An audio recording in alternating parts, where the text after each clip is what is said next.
Dito sa mundo, ito talaga yung totoo, yung realidad na dapat alam mo at ng lahat ng tao. Naparito kang hubad, aalis kang nakahubad.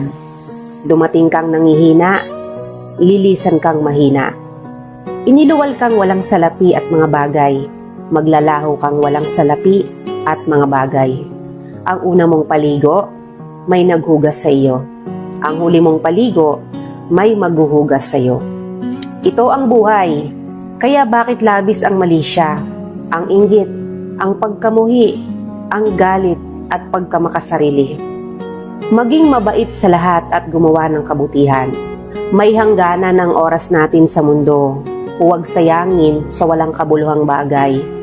Manalangin at higit sa lahat, huwag na huwag nating sasambahin ng pera. Dahil kahit anong dami ng pera mo o ng ari-arian mo, kapag binawi ng Diyos ang buhay mo, iiwan mo rin yan at hindi mo madadala sa iyong pupuntahan.